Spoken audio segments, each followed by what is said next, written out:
Meskipun anime ini bukanlah anime yang bagus-bagus banget, karena ya secara animasi anime ini emang nggak bagus-bagus amat gitu, malah jatuhnya ya jelek, ya hampir jelek lah, jelek, ya lumayan lah. Dan secara cerita juga sebenarnya anime ini ya biasa aja, nggak ada sesuatu yang wah banget gitu. Tapi yang bikin aku suka dengan anime ini, anime Shadow Garden ini, karena ya ada konsep ekonominya di anime ini. Emangnya apa sih konsep ekonomi dari The Eminence in Shadow atau Shadow Garden Tai Kucing ini? Jadi Baraya, ayo kita bahas anime ini secara ekonomi dan sudut pandang dari ekonomi.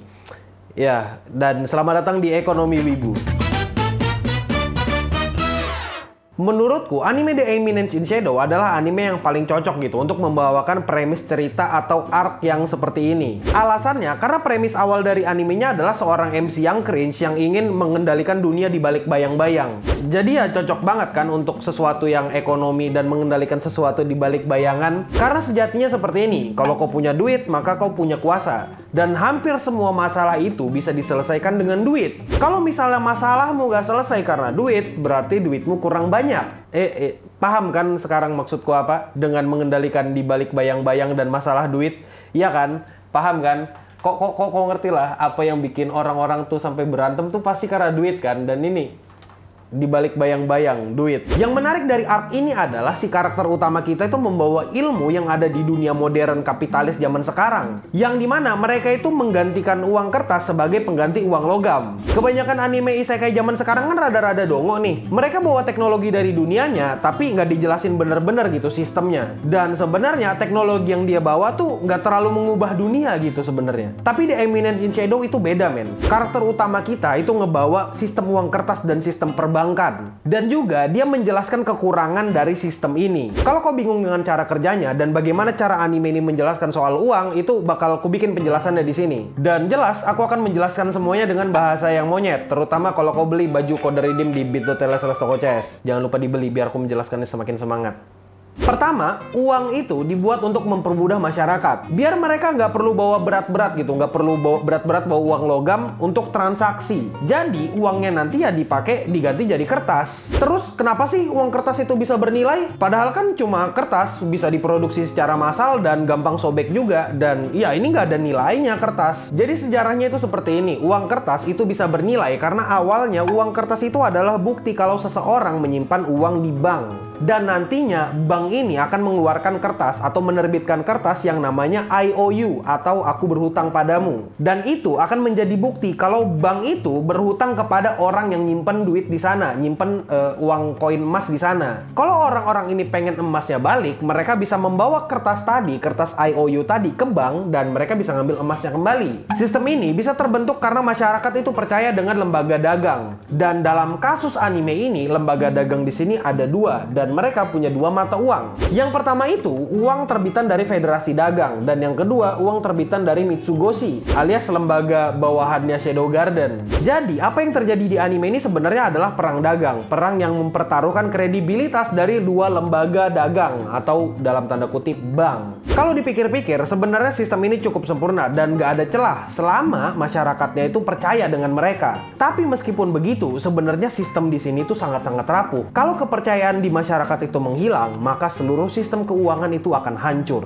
Dan itu adalah celah yang mau dimanfaatkan oleh Sid alias John Smith alias Super Elite Agent. Untuk menghancurkan sistem ini, caranya ya sangat sederhana. Caranya adalah membuat suplai uang yang banyak atau uang yang beredar di masyarakat itu jumlahnya lebih banyak dibandingkan emas yang ada di dalam bank. Dan salah satu cara untuk membuat uang kertas atau kertas IOU itu beredar lebih banyak atau oversupply adalah dengan mencetak uang palsu atau mencetak uang sebanyak-banyaknya. Dan nantinya uang yang beredar akan lebih banyak daripada jumlah emas yang ada di bank. Tapi bang, kalau uang yang beredar itu ada banyak, nggak bakal ngaruh ke apa-apa dong selama masyarakatnya nggak tahu kalau emasnya itu ternyata nggak banyak, sedangkan uang yang beredar itu banyak. Toh orang-orang juga nggak bakal sadar kan?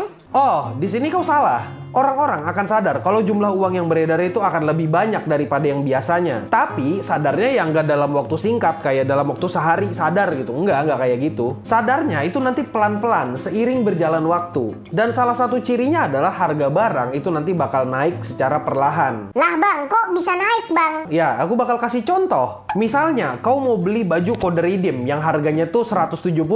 Tapi ternyata stok bajunya itu sisa 15. Sedangkan orang yang mau bajunya atau yang mampu beli bajunya itu ada 100 orang. Melihat permintaan yang tinggi, jelas kalau nanti bajunya itu bakal dibikin lagi. Tapi karena yang mau bajunya itu ada banyak, itu baju mau nggak mau harganya harus dinaikin. Karena stoknya terbatas. Dan ternyata orang-orang yang punya duit itu ada banyak. Begitu juga yang terjadi dengan anime ini. Karena uang yang beredar banyak, maka nggak mungkin dong kalau harga barangnya itu tetap sama. Dan fenomena ini disebut sebagai inflasi. Fenomena di mana uang yang beredar terlalu banyak. Jadi mau nggak mau, harga itu bakal naik.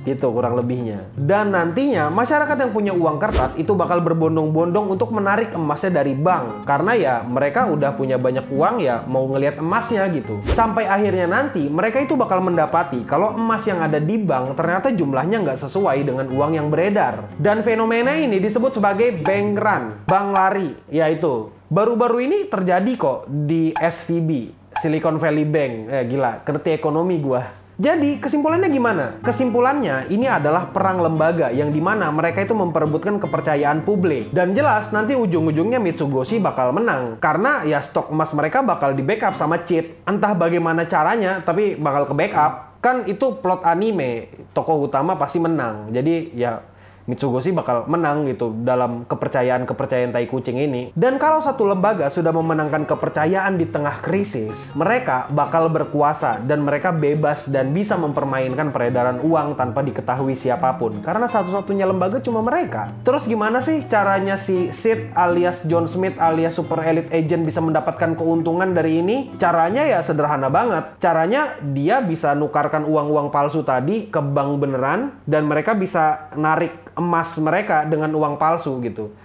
Ya gampangnya mereka beli sesuatu pakai uang palsu dan nanti stok emas di bank musuh sudah habis, ya emasnya kan dipegang sama Sid. Kurang lebih kayak gitu sederhananya. Dan dari sanalah John Smith atau Sid atau Super Elite Agent bisa mendapatkan keuntungan. Dan paling nanti tebakanku emasnya bakal diambil sama orang-orangan Mitsugoshi.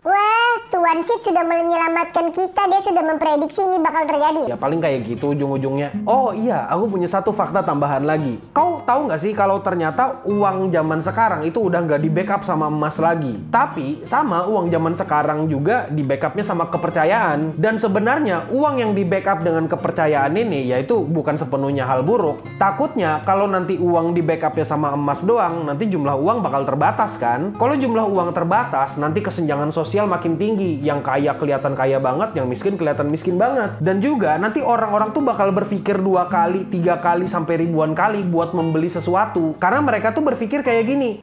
Uangku kan sangat berharga, nanti paling harganya bakal turun karena nggak ada yang beli. Nah, kalau itu namanya deflasi. Karena uang yang beredar di masyarakat itu jumlahnya kecil. Dan iya, aku ngerasa wajar sih kalau uang zaman sekarang nggak di backup sama emas. Karena emas kan terbatas. Pada dasarnya dan intinya, ini paling inti nih. Intinya ini pertarungan antara Federasi Dagang. Ini antara Federasi Dagang sama Mitsugoshi. Dan mereka itu mempertaruhkan apa? Mempertaruhkan yang namanya kepercayaan. Karena siapa yang bisa memenangkan kepercayaan, dia yang berkuasa. Dan ekonomi tuh sebenarnya simple kok. Nggak sulit-sulit amat. Intinya ya supply and demand. Sesederhana itu. Ya, aku admin Yami atau Akil, sang pengamat ekonomi.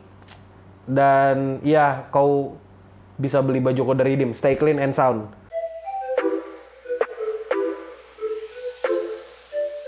Oh iya, kalau misalnya ada pertanyaan ekonomi, tanyain aja. Kita bakal bahas nanti di stream. Karena aku biasanya streaming bahas ekonomi.